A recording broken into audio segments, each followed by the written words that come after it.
জাতীয় নির্বাচন ঘিরে সারা দেশে উৎসবের আমেজ। দিন ও রাতে বিরামহীন চলছে ভোটের প্রচার।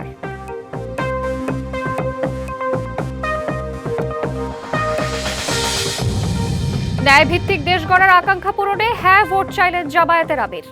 গণভোট নিয়ে নিরপেক্ষতার সুযোগ নেই মন্তব্য স্থানীয় সরকার উপদেষ্টার।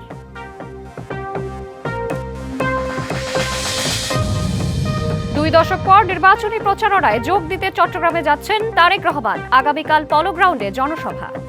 দেখছিলেন মার্কেন্টাইল ব্যাংক ডিবিসি সারা বাংলা সংবাদ শিরোনাম। এবার জানাবো খবরের বিস্তারিত। আপনাদের সাথে আছি আমি সুমাইয়া আফরিন শ্রাবন্তী। মাঘ মাসে শীতের দাপট না থাকলেও জাতীয় নির্বাচনের হাওয়ায় কাঁপছে সব দিক। প্রার্থী আর ভোটারের পদচারণায় মুখর পুরো দেশ। ভোটারদের মন জয়ে ছুটছেন প্রার্থীরা, বইয়ে দিচ্ছেন প্রতিশ্রুতির বন্যা। ভোটের প্রচারণায় নেমে বিএনপি বলছে স্বাধীনতা বিরোধীরা দাড়িপাল্লা নিয়ে ভোটে যাচ্ছে, আর দুর্নীতিমুক্ত ও ন্যায়ভিত্তিক দেশ গড়ার প্রতিশ্রুতি দিচ্ছে জামায়াত নেতারা।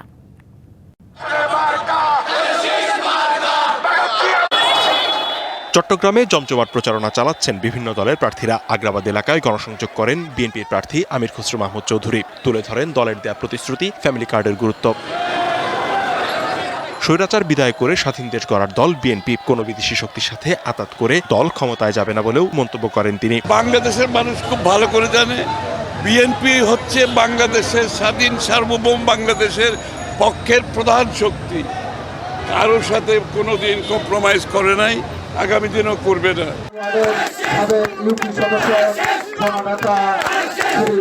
দুপুরে ঠাকুরগাঁওয়ে নির্বাচনী ভোটের প্রচারণায় নেমে জামায়াতে ইসলামের কঠোর সমালোচনা করেন বিএনপি মহাসচিব। যারা আপনাদের দাঁড়িপাল্লা নিয়ে আপনাদের সামনে আসতেছে ভোট দেওয়ার জন্য, ওরা কিন্তু সেদিন এই স্বাধীনতার বিরোধিতা করছে, পক্ষে ছিল না, বিপক্ষে ছিল। এবং আপনাদের এই বাড়িঘর ছেড়ে চলে যেতে হয়েছে, নাটোর সদরে নির্বাচনী প্রচারণায় জামায়াতের বিরুদ্ধে বিকাশ নম্বর নেওয়া সহ নানা অভিযোগ করেন বিএনপি নেতা রুহুল কুদ্দুস তালুকদার দুলু। 10টা লোক নাই, 20টা ব্যানার, এই ফেস্টুন নিয়ে ওরা গায়ে পড়ে ঝামেলা করার চেষ্টা করতেছে। এবং আমরা বিভিন্ন জায়গায় এরা বিকাশের নাম্বার নিয়ে, এই বিকাশের নাম্বার নিয়ে সেখানে টাকা, ভোটার আইডি কার্ড নিয়ে তারা সেখানে টাকা পাঠাবে। চাঁদপুর 3 আসনে গণসংযোগ করেন বিএনপি প্রার্থী ও চাঁদপুর জেলা বিএনপির সভাপতি শেখ ফরিদ আহমেদ মানিক। ভোটারদের দুয়ারে গিয়ে দিচ্ছেন নানা প্রতিশ্রুতি। এদিকে ফরিদপুরে শোডাউন করেছে জামায়াতে ইসলামী। জামায়াত ক্ষমতায় গেলে 17 বছরের অবহেলিত ফরিদপুরকে ঢেলে সাজানোর অঙ্গীকার করেন নেতারা। মেহেরপুরে গণসংযোগ করেছে জামায়াতে ইসলামী। দুর্নীতিমুক্ত ও ন্যায়ভিত্তিক দেশ গড়ার প্রতিশ্রুতি দেন নেতারা। এছাড়া জাতীয় সংসদ নির্বাচন উপলক্ষে জামালপুর 5 সদর আসনের প্রার্থীরা প্রচারণায় নেমেছেন। ভোটারদের মন জয়ে দিচ্ছেন নানা প্রতিশ্রুতি। লিখনকান্তি ভৌমিক, ডিবিসি নিউজ ডেস্ক। উত্তরাঞ্চলে দ্বিতীয় দিনের 10 দলীয় জোটের নির্বাচনী জনসভায় সিরাজগঞ্জে বক্তব্য রাখছেন জামায়াতে ইসলামের আমির ডাক্তার শফিকুর রহমান। সরাসরি যুক্ত হচ্ছি আমরা সেখানে। আমাদের ভাই সাবেক জেলা আমির, সাবেক উপজেলা সফল উপজেলা চেয়ারম্যান জনাব আলী আলম, বিশিষ্ট শিক্ষাবিদ জনাব আলী আলম, তার হাতেও আমরা ইসলামের প্রতি দাড়িপাল্লা তুলে দিলাম।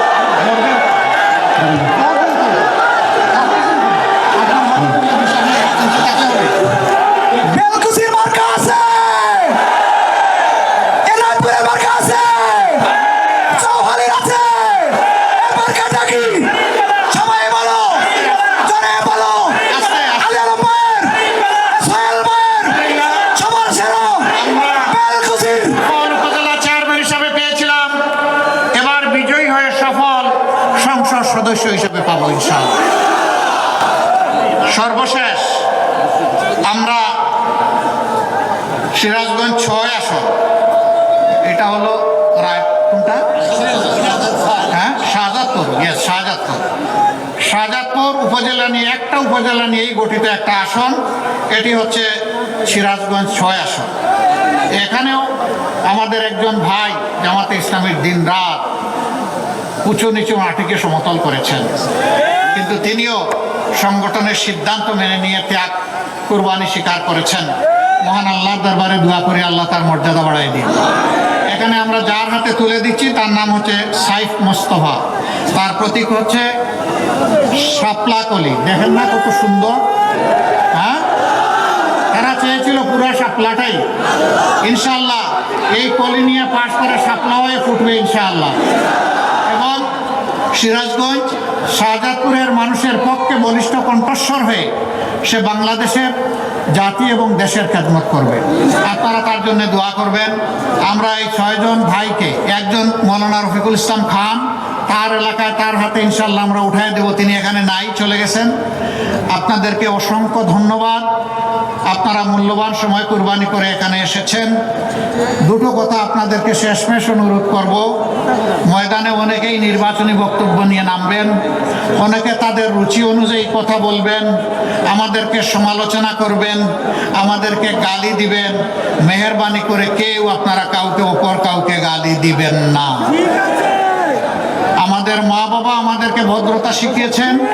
আমরা যদি কোনো সমালোচনা করি, যৌক্তিক সমালোচনা করব, কিন্তু কুৎসিত ভাষায় আমরা কাউকে গালি দেব না।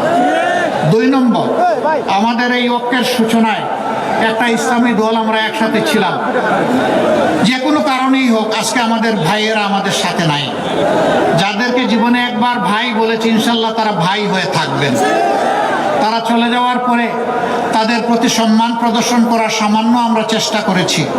তারা একসাথে আমাদের সাথে সবাই মিলে আমরা যদি 10 দল থাকতে পারতাম, এটি আমাদের জন্য মহা আনন্দের হতো। তাদের কেউ যদি আপনাদেরকে কিছু বলেন, আমি আশা করি বলবেন না, যদি বলেন শুধুই তাদের জন্য দোয়া করবেন, অন্য কিছু করা যাবে না। আমি যা বলেছি ক্লিয়ার আপনাদের কাছে? আমি আশা করি আমার বক্তব্য আমি স্পষ্ট করতে পেরেছি। আমি আশা করব যে আপনারা এই বক্তব্যের সম্মান রক্ষা করবেন। আল্লাহ হাফেজ। বাংলাদেশ জিন্দাবাদ। নির্বাচনী প্রচারণার খবর জানাতে আমাদের সঙ্গে আমাদের সহকর্মীরা যুক্ত হচ্ছেন। আমরা শুরুতেই যাব বগুড়াতে, সেখানে রয়েছেন আমাদের সহকর্মী মোহন আখন্দ। মোহন, প্রচারের 3য় দিনে কেমন দেখছেন নির্বাচনী পরিবেশ, বিস্তারিত জানাবেন। শ্রাবন্তী, বগুড়া 6 সদর আসন রয়েছে আমি। এটাকে ভিআইপি আসন বলা হয়, কেননা এই আসন থেকে 2001 সালে বেগম খালেদা জিয়া প্রয়াত বিএনপি চেয়ারপারসন উনি প্রার্থী হয়েছিলেন এবং পরবর্তীতে উনি প্রধানমন্ত্রী হয়েছিলেন। এবারে এই আসনে প্রার্থী হয়েছেন তার সন্তান বিএনপি চেয়ারম্যান জনাব তারেক রহমান। তার সমর্থনে কিন্তু বগুড়ায় বিএনপি এবং এর অঙ্গ এবং সহযোগী সংগঠন নেতাকর্মীরা প্রত্যেকটা ওয়ার্ডে গিয়ে কাজ করছেন, ইউনিয়নে কাজ করছেন। আজকে আমি যেখানে এসেছি বগুড়া শহরের নিশিন্দার উত্তরপাড়া এলাকায়, সেখানে একটা উঠান বৈঠক চলছে। এখানে বিএনপি নেতৃবৃন্দ রয়েছেন, শ্রমিক দলের নেতৃবৃন্দ রয়েছেন, যুব দলের নেতৃবৃন্দ রয়েছেন, স্বেচ্ছাসেবক দলের নেতৃবৃন্দ রয়েছেন।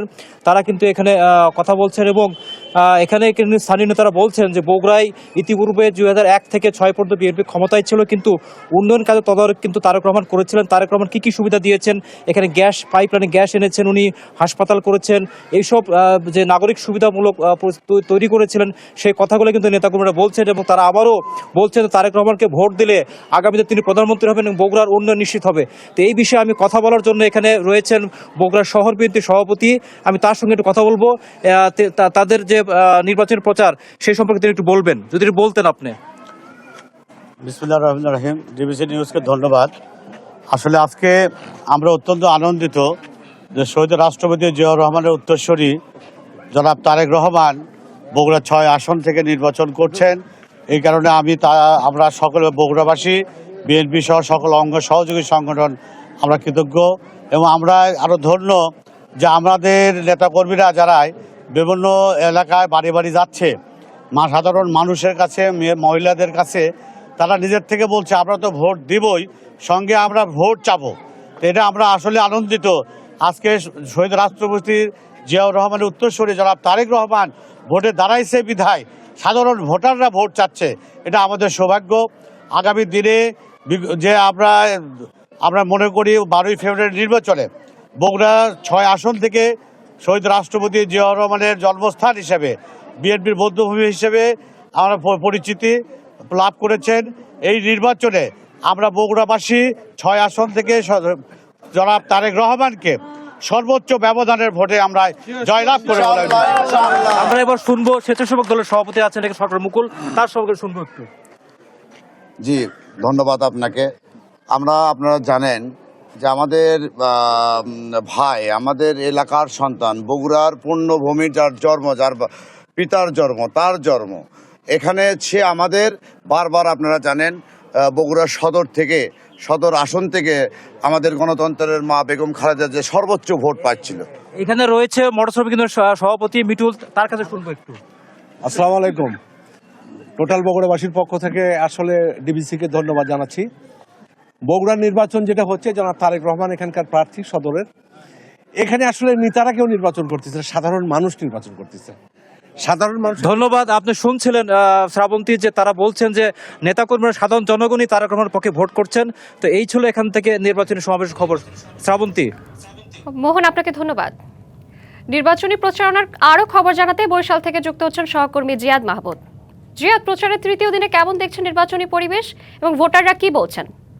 সবখানে কিন্তু জমে উঠেছে নির্বাচনী যে প্রচারণা। তৃতীয় দিনে আমরা দেখেছি যে নেতাকর্মী থেকে শুরু করে প্রার্থীরা দাঁড়ে দাঁড়ে যাচ্ছেন, কেউ জনসভা করছেন, কেউ উঠোন বৈঠক করছেন। আমরা এখন রয়েছি বরিশাল 1 আসনে, এখানেও কিন্তু একটি জনসভার আয়োজন করা হয়েছে। এখানে যিনি বিএনপির প্রার্থী রয়েছেন জহিরুদ্দিন স্বপন, তার এই জনসভায় আমরা দেখছি যে হাজার হাজার মানুষ আসছেন, বিভিন্ন ওয়ার্ড থেকে ইউনিয়ন থেকে ছুটে আসছেন। এখানে একজনকে দেখছি যিনি বিএনপির প্রয়াত চেয়ারপারসনের ন্যায় সেজে বসেছেন এবং নানাভাবে কিন্তু মানুষকে আকৃষ্ট করার তারা চেষ্টা করছেন এবং এখানে নেতাকর্মীরা উপস্থিত হয়েছেন, কেউ মিছিল নিয়ে আসছেন এবং তারা বলছেন যে আগামী ত্রয়োদশ জাতীয় সংসদ নির্বাচনে যে আমেজ, সেই আমেজ কিন্তু শুরু হয়ে গিয়েছে। ইতিমধ্যেই আমরা দেখছি যে এখানকার যে স্থানীয় নেতৃবৃন্দ রয়েছেন তারাও চলে এসেছেন এবং আমরা যদি একটু এখানে যারা রয়েছেন তাদের সাথে কথা বলতে চাই, কেমন প্রচারণা চালাচ্ছেন?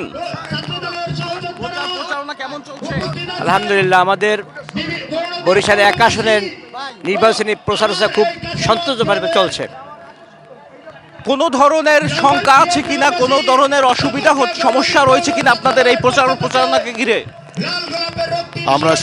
আমরা শান্তির শৃঙ্খলায় বিশ্বাসী, কারণ আমাদের প্রার্থী বিএনপির মনোনীত প্রার্থী জনতা জহিরুদ্দিন স্বপন ভাইয়ের নেতৃত্বে আমরা অত্যন্ত বিএনপি পরিবারের প্রতিটা নেতাকর্মী অত্যন্ত সুশৃঙ্খলভাবে আমাদের কেন্দ্রের নির্দেশে এবং নির্বাচন আচরণবিধি আমরা মেনে আমরা প্রতিটা ঘরে ঘরে প্রতিটা মা বোনের কাছে গিয়ে আমরা ভোট প্রার্থনা করি। ইনশাল্লাহ সুষ্ঠু নির্বাচনের মাধ্যমে আমাদের প্রার্থীকে বিপুল ভোটের ব্যবধানে গন্ধি আগুল জেলাবাসী বিজয়ী করবে। জননেতা জনাব জহিরুদ্দিন স্বপন ভাই দীর্ঘদিনের রাজনীতিবিদ, উনি গৌরনদী আগুল জেলায় বারবার নির্বাচিত এমপি হয়েছেন। প্রচারণার ক্ষেত্রে আমার মনে হয় যে উনি কোনো রকম কোনো ব্যত্যয় ঘটাবেন না এবং সেইভাবে আমাদের নেতাকর্মীদের দিক নির্দেশনা দিয়েছেন। আমাদের নেতাকর্মীরা ঠিক সেইভাবে।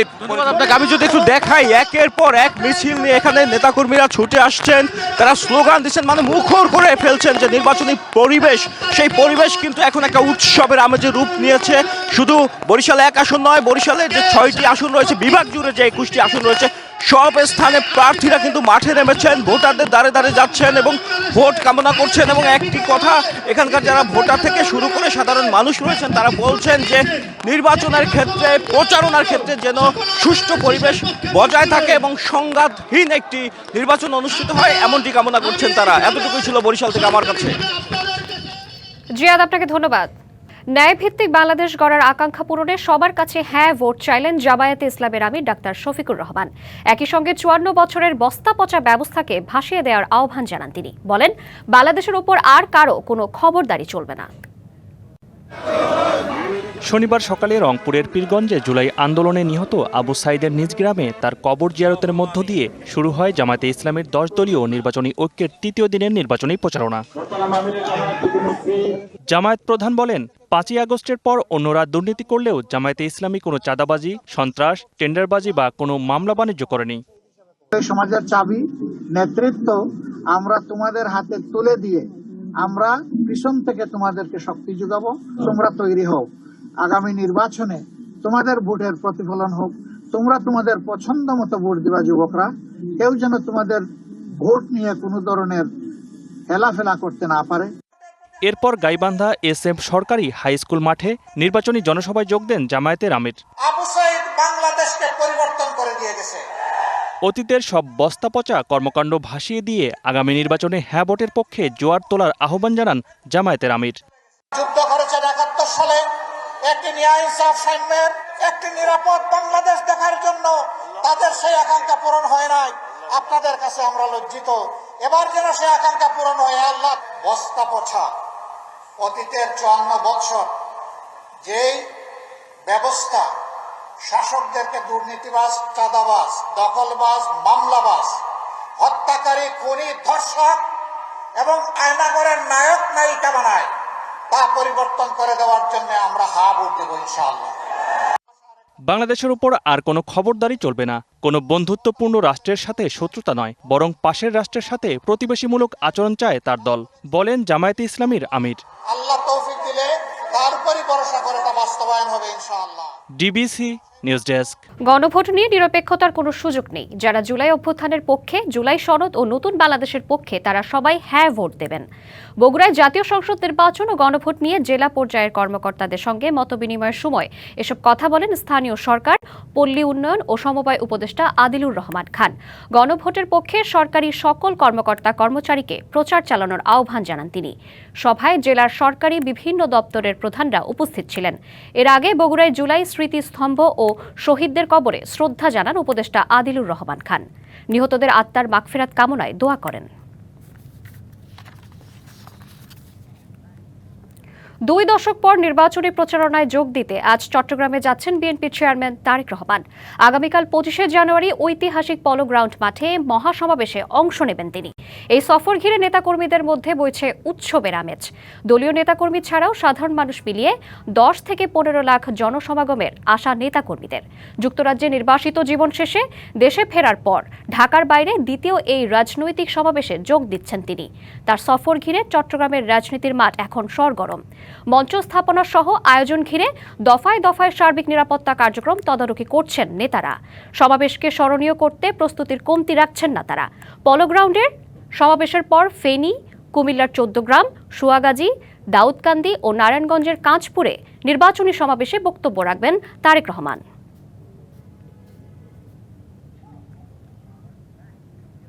2 দশক পর 27শে জানুয়ারি বরিশালে যাবেন বিএনপি চেয়ারম্যান তারেক রহমান। তার আগমনকে ঘিরে উচ্ছ্বসিত নেতাকর্মীরা। বিভাগীয় সমাবেশ উপলক্ষে নিচ্ছেন জোর প্রস্তুতিও। বরিশালের অলিগলি কিংবা চায়ের দোকান সবখানি এখন আলোচনা, তারেক রহমান বরিশালে আসছেন। দীর্ঘ প্রতীক্ষার পর নেতাকর্মীরা উজ্জীবিত দলীয় প্রধানের আগমনী বার্তায়। সবকিছু ঠিকঠাক থাকলে আগামী 27 জানুয়ারি বরিশালের মাটিতে পা রাখবেন বিএনপির চেয়ারম্যান। নগরীর বেলস পার্কে আয়োজিত নির্বাচনী জনসভায় প্রধান অতিথির বক্তব্য দিবেন তিনি। দেশে রাজস্বিক প্রত্যাবর্তনের পর তার আগমনকে ঘিরে উৎসাহ উদ্দীপনার কমতি নেই সাধারণ মানুষ থেকে নেতাকর্মীদের মাঝে। 26 তারিখে তিনি আসছেন, তো আমরা অনেকেই উদ্বেলিত, আনন্দিত, উচ্ছ্বসিত। তারেক রহমান এই বাংলাদেশকে মনে প্রাণে ভালোবাসেন বিধায় অনেক হাজার মাইল দূরে থেকেও তিনি এই বাংলাদেশকে ধারণ করেছেন। আমরা প্রত্যাশা করি ঐতিহাসিকভাবেই দক্ষিণবঙ্গের মানুষ জনাব তারেক রহমানকে বরণ করে নেবে। বরিশাল বিভাগীয় সমাবেশকে ঘিরে এরই মধ্যে সম্পন্ন হয়েছে প্রস্তুতি সভা। জনসমাগম ও নিরাপত্তার বিষয়ে কাজ করছেন বলে জানান কেন্দ্রীয় ও স্থানীয় নেতারা। বরিশালের ইতিহাসে কখনো এসছে বড় জনসভা নেই, সেটা আপনারা নিজেরাই দেখবেন। প্রথম হলো নিরাপত্তা সরকার ব্যবস্থা করবে, আমাদের তরফ থেকে অবশ্যই থাকবে। যে আনন্দমুখর পরিবেশে সেটা আপনারা বাজারে এখনই টের পাবেন যে আনন্দ কীরকম পরিবেশ হচ্ছে। কারণ তারেক সাহেব পছন্দ করে এবং আমি বিশ্বাস করি তারেক সাহেব আসলে যে সম্বর্ধনা বাংলাদেশে হয়েছে সেরকম সম্বর্ধনা বরিশালেও হওয়ার সম্ভাবনা আছে। বরিশালবাসী সবসময় প্রস্তুত। বরিশালের জনগণ অত্যন্ত উৎসাহী, রাজনৈতিকভাবে অত্যন্ত সক্রিয় তারা। আমরা আশা করি যে আমাদের নেতা আমাদের এই জনসভায় অংশগ্রহণ করে অত্যন্ত আনন্দিত হবেন। তারেক রহমানের আগমনকে কেন্দ্র করে বিভাগের 6টি জেলা থেকে কয়েক লাখ মানুষের উপস্থিতির আশা নেতৃবৃন্দের। এটি সেই ঐতিহাসিক বেলস পার্ক, যেখানে বিভাগীয় সমাবেশে অংশ নেবেন বিএনপির চেয়ারম্যান তারেক রহমান। নির্বাচনী রূপরেখার পাশাপাশি জানাবেন দক্ষিণাঞ্চলকে ঘিরে তার পরিকল্পনার কথা। তার এই সফর বরিশালের রাজনীতি ও উন্নয়নে এক নতুন মাইলফলক হতে যাচ্ছে বলেও মনে করছেন রাজনৈতিক বিশ্লেষকরা। Ziad Mahmud, DBC news, Barishal. নির্বাচনী প্রচারণার খবর জানাতে দিনাজপুর থেকে যুক্ত হচ্ছেন সহকর্মী মোর্শেদুর রহমান। মোর্শেদ, প্রচারের তৃতীয় দিনে কেমন দেখছেন নির্বাচনী পরিবেশ, জানাবেন বিস্তারিত।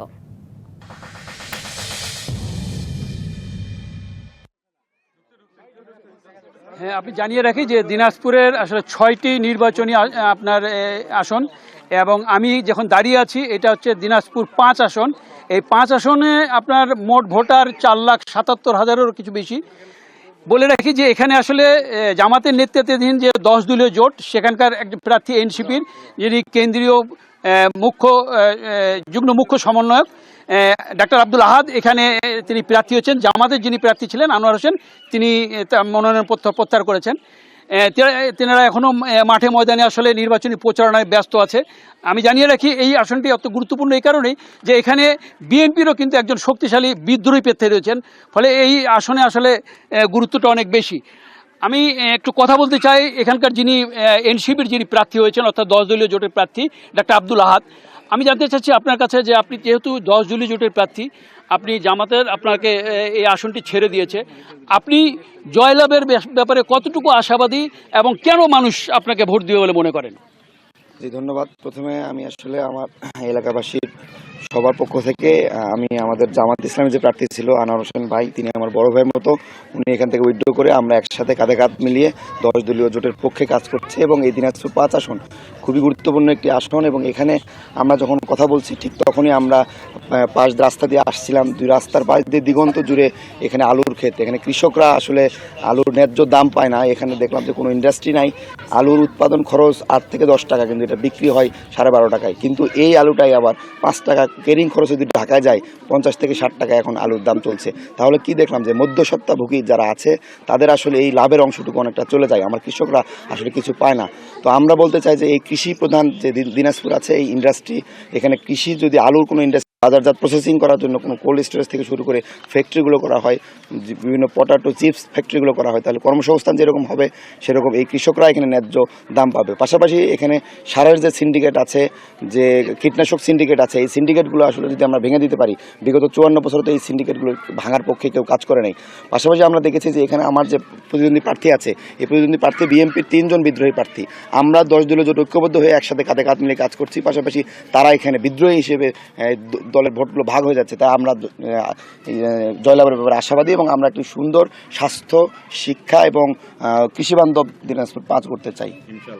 হ্যাঁ, শুনছিলেন যিনি এনসিপির প্রার্থী তিনি বলছেন যে যেহেতু এখানে বিএনপির আপনার 2 জন বিদ্রোহী প্রার্থী রয়েছেন এবং তিনি চাচ্ছেন যে এখানকার যে নির্বাচনী যে হাওয়া তার পক্ষেই, যেহেতু জামাত তাদের সাথে আছে, তারা আশা করছে যে এই আসনটিতে তারা বিপুল ভোটের ব্যবধানই জয়লাভ করবে এবং জয়লাভ করে এই এলাকার কৃষি, স্বাস্থ্য, চিকিৎসা সব ক্ষেত্রেই তারা অগ্রাধিকার রাখবে। এই ছিল এখানকার নির্বাচনী প্রচারণার আমার কাছে সর্বশেষ খবর। ধন্যবাদ আপনাকে।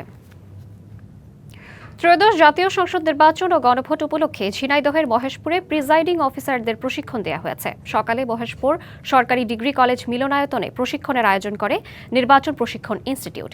এতে জেলা প্রশাসক ও জেলা returning officer Abdullah Al Masud, police super Mahfuz Afzal, জেলা নির্বাচন অফিসার আবুল হোসেন, মহেশপুর উপজেলা নির্বাহী কর্মকর্তা খাদিজা আক্তার সহ নির্বাচন অফিসের কর্মকর্তারা উপস্থিত ছিলেন। দিনব্যাপী প্রশিক্ষণে মহেশপুর উপজেলার 112 জন প্রিজাইডিং অফিসারকে ভোট গ্রহণের দিন দায়িত্ব পালন, আইন শৃঙ্খলা রক্ষা, ব্যালট ব্যবস্থাপনা ও নির্বাচন সংক্রান্ত বিধিনিষেধ, বিধিবিধান সম্পর্কে বিস্তারিত প্রশিক্ষণ দেওয়া হয়।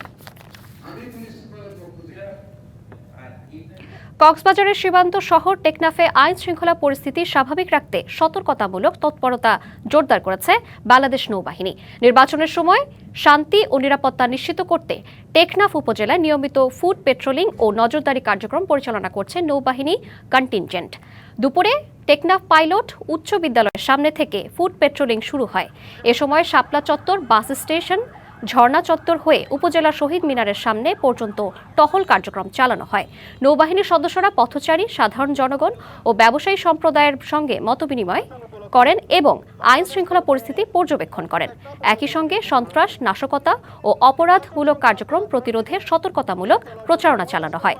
বিশেষভাবে সম্ভাব্য সংঘাতপূর্ণ এলাকা ও জনসমাগম স্থলে বাড়তি নজরদারি রাখা হয়। আসন্ন জাতীয় সংসদ নির্বাচনকে ঘিরে উপকূলীয় এলাকা ও সীমান্ত শহরে যে কোনো অনাকাঙ্ক্ষিত ঘটনা প্রতিরোধে নৌবাহিনীর সর্বোচ্চ সতর্ক অবস্থানে রয়েছে। খুলনা প্রবেশের গুরুত্বপূর্ণ পথ শিপইয়ার্ড সড়ক নিয়ে জটিলতা কাটছে না কিছুতেই। 1 দশকে ব্যয় 2.5 গুণ বাড়লেও শেষ হয়নি কাজ। এই অবস্থায় ঠিকাদারি প্রতিষ্ঠানের সাথে চুক্তি বাতিল করেছে সিটি কর্পোরেশন। পাল্টা হিসেবে ঠিকাদারি প্রতিষ্ঠান দিয়েছে ক্ষতিপূরণ মামলা। দুপক্ষের এই রশি টানাটানিতে ভোগান্তিতে সাধারণ মানুষ। 2013 সালে পাস হয় খুলনার শিপইয়ার্ড সড়ক প্রশস্তকরণ প্রকল্প। 4 কিলোমিটার সড়কটির জন্য ব্যয় ধরা হয় 99 কোটি টাকা। তবে কাজ শুরুর আগেই জমি অধিগ্রহণ নিয়ে তৈরি হয় জটিলতা। 10 বছর পর 2023 সালে এই সমস্যার সমাধান হলেও প্রকল্পের ব্যয় বৃদ্ধির দাবি জানায় ঠিকাদারি প্রতিষ্ঠান। পরে সংশোধিত ব্যয় বেড়ে হয় 259 কোটি টাকা।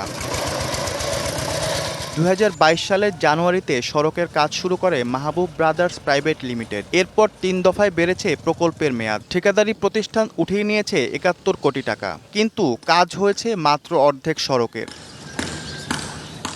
এরই জেরে গেল 7ই আগস্ট ঠিকাদারি প্রতিষ্ঠানের সঙ্গে চুক্তি বাতিল করে নিরাপত্তা জামানত বাজেয়াপ্ত করে কেডিএ। আহ্বান করা হয় নতুন দরপত্র। পাল্টা 60 কোটি টাকা ক্ষতিপূরণ মামলা দায়ের করে ঠিকাদার। এমন রশি টানাটানিতে বন্ধ কাজ। সড়কটি দিয়ে চলতে গিয়ে ভোগান্তিতে মানুষ। মাহবুব ব্রাদার্স কাজ নিছে, কাজ করে না, একটু করে টাকা পয়সা কেডিতে উড়ে নিয়ে চলে যায় আর আসে না। এই রোড খারাপের জন্য কাস্টমার আসে না, অন্য কোথাও মাল নেই বা বাজারে চলে যায়, পাশ দিয়ে ভালো রাস্তা আছে যেখানে সেখানে চলে যায়। 360টা দোকান হচ্ছে এচএমই লোন নেওয়া, সিসি লোন নেওয়া, সবাই বসে বসে ব্যাংক ইন্টারেস্ট দিচ্ছে, অথচ কোনো ব্যবসা নেই। রাস্তা খুবই খারাপ অবস্থা, আমাদের যাতায়াত চলাচল করতে খুবই সমস্যা হয়, রোগী নিয়ে যেতে খুব সমস্যা হয়, স্কুল ছাত্রীদের নিয়ে যেতে খুব সমস্যা হয়। এক দশকেও সড়কের কাজ না হওয়ায় ক্ষুব্ধ নাগরিক সমাজ। খুলনার অন্যতম প্রবেশদ্বার শিপইয়ার্ড সড়কটি খুবই নাজুক অবস্থা। প্রায় এক যুগ যাবত এই সড়কটি এখনও মেরামত কাজ সম্পন্ন হয়নি। ঠিকাদার ও খুলনা উন্নয়ন কর্তৃপক্ষ কেডিএ এরা সাপলুডু খেলা চালাচ্ছে। আমরা একজনকে আরেকজনের দোষারোপ করতে শুনছি। মাহবুব ব্রাদার্সের মতো একটা ঠিকাদারি প্রতিষ্ঠানকে কাজটা সম্পন্ন করতে বাধ্য করতে পারলেন না, এটার জন্য সুনির্দিষ্ট আইন রয়েছে, সেই আইনের তারা পদক্ষেপ নিতে পারলেন না, বাস্তবায়ন করতে পারলেন না। সুতরাং দুর্নীতি যদি না থাকবে, যদি কোনো দুর্বলতা না থাকবে, তাহলে কেন জুজুর ভয়টা কোথায়? এখানে যে কাজটি হয়েছে, একদিকে দুর্নীতি এবং সরকারি কর্তৃপক্ষদের এই দুর্নীতির প্রশ্রয় দেওয়া, দ্বিতীয় কথা হচ্ছে যে সময় মতন কাজটি শেষ করার যে তাগেদা, সে তাগেদা না। এদিকে অনিয়মের তদন্তে নেমেছে দুদক, পেয়েছে সত্যতাও। সরজমিনে তদন্ত করে আর ইঞ্জিনিয়ার যে প্রতিবেদন, আমাদের কাছে মনে হয়নি যে কাজটি যথাযথভাবে সম্পন্ন হয়েছে, অথবা যেই পরিমাণ কাজ সম্পন্ন হয়েছে তার থেকে অধিক পরিমাণে বিল প্রদান করা হয়েছে অথবা এমবিতে রেকর্ড করা হয়েছে বলে আমাদের কাছে প্রাথমিকভাবে প্রতিমান হয়েছে। তবে বিষয়টি নিয়ে ক্যামেরার সামনে কথা বলতে রাজি নন খুলনা সিটি কর্পোরেশনের কেউ। DBC news desk. মাঘের শুরুতে চুয়াডাঙ্গার তাপমাত্রা কিছুটা বাড়লেও তা আবারও কমতে শুরু করেছে। সকাল থেকে সূর্যের দেখা মিললেও উত্তরের হিম বাতাসের কারণে শীতের তীব্রতা বেশি অনুভূত হচ্ছে। চুয়াডাঙ্গা আবহাওয়া অফিস জানায়, শনিবার সকালে সর্বনিম্ন তাপমাত্রা রেকর্ড করা হয়েছে 10.5 ডিগ্রি সেলসিয়াস। আগামী কয়েকদিনে তাপমাত্রা অব্যাহত থাকতে পারে। কুয়াশা কেটে গেলেও হিম বাতাসে বেশি ভোগান্তিতে পড়েছেন খেটে খাওয়া দিনমজুর ও ছিন্নমূল মানুষ। ব্যাহত হচ্ছে কৃষিকাজ। চুয়াডাঙ্গার হাসপাতালগুলোতে শিশু ডায়রিয়া রোগীর সংখ্যা বেড়েছে আশঙ্কাজনক হারে। বেড না পেয়ে বেঁচেতে চিকিৎসা নিচ্ছেন অনেকে। এদিকে জেলার 4টি উপজেলায় শীতার্ত মানুষের মাঝে প্রায় 20,000 কম্বল বিতরণ করা হয়েছে। তবে প্রয়োজনের তুলনায় তা অত্যন্ত অপ্রতুল বলছেন সংশ্লিষ্টরা। ঠাকুরগাঁওয়ে নির্বাচনী প্রচারণায় কথা বলছেন বিএনপি মহাসচিব মির্জা ফখরুল ইসলাম আলমগীর। সরাসরি চলে যাচ্ছি আমরা সেখানে। আমরা যে অতীতে বলেছিলাম আপনাদের সুগারপুকুরি, গড়িয়া, হরিয়াপুর এইসব এলাকাতে আমরা পানির লাইন দেব, পানি আনবো, ডিপ টিউবওয়েল আনবো, আমরা এনেছিলাম। অনেকে আপনাদের মনে আছে কিনা, রহমান ভাই, আতিয়ার দাদা, এদেরকে নিয়ে আমি প্রধানমন্ত্রী খালেদা জিয়ার কাছে গিয়েছিলাম এই ডিপ টিউবওয়েল চালু করার জন্য। অনেকে হয়তো ভুলে গেছেন এটা, কিন্তু এই ডিপ টিউবওয়েল গুলো ছিল না সুগারপুকুরিতে। এগুলো পরবর্তীকালে প্রজেক্টে আনা হয়েছে, যার ফলে আপনারা এখন সেচের পানি পাচ্ছেন। বন্ধুগণ, এদিকে কি আমাদের ভুট্টা হয়, ভুট্টার চাষ, এটাও আমরা নিয়ে এসেছিলাম, যার ফলে এখানে ভুট্টার চাষ করে আমরা কিছু আয় করতে পারি। সামনে আমাদের ছেলেমেয়েরা এখন লেখাপড়া শিখছে, আমাদের মেয়েরা এখন স্কুলে পড়ে, বেতন দিতে হয় না। বেতন দিতে হয় নাকি? বেতন দিতে হয় না। বেগম খালেদা জিয়া করে গেছে যে বিনা বেতনে লেখাপড়া শিখে। আজকে এই জিনিসগুলো কিন্তু আমরা করেছি বন্ধুগণ। আমরা রাস্তাঘাট করেছি, স্কুল করেছি, মাদ্রাসা করেছি, মন্দির করেছি, মসজিদ করেছি, আমরা উন্নয়নের রাজনীতি করি। আমাদের কেদার বাবু বোধহয় মারা গেছেন না, বেঁচে আছেন? অমর ছিল তার জামাই। শেরপুরে র্যাবের অভিযানে প্রায় ৭০ লাখ টাকা মূল্যের ১,৩৩১ বোতল বিদেশি মদসহ মিনাল মিয়া, রিয়াদ হোসেন এবং নুরুল আমিন নামে ৩ মাদক ব্যবসায়ীকে গ্রেফতার করেছে র্যাব ১৪। শুক্রবার রাতে শেরপুর সদর উপজেলার চরমুচুরিয়া ইউনিয়নে এ অভিযান চালানো হয়। র্যাব জানায়, গোপন সংবাদের ভিত্তিতে পথে চেকপোস্ট বসিয়ে ট্রাকসহ ৩ জনকে আটক করে র্যাব। তাদের কাছ থেকে ১,৩৩১ বোতল মদ, মাদক কারবারে ব্যবহৃত ট্রাক, নগদ ৯৬,০০০ টাকা এবং অন্য মালামাল জব্দ করা হয়। র্যাব জানিয়েছে, জব্দ মদ, ট্রাকসহ সব মিলিয়ে বাজার মূল্য দাঁড়ায় প্রায় ১,৯,৬৮,৮০৫ টাকা। এই ছিল এখনকার মতো। টিভিসি নিউজের সঙ্গেই থাকুন।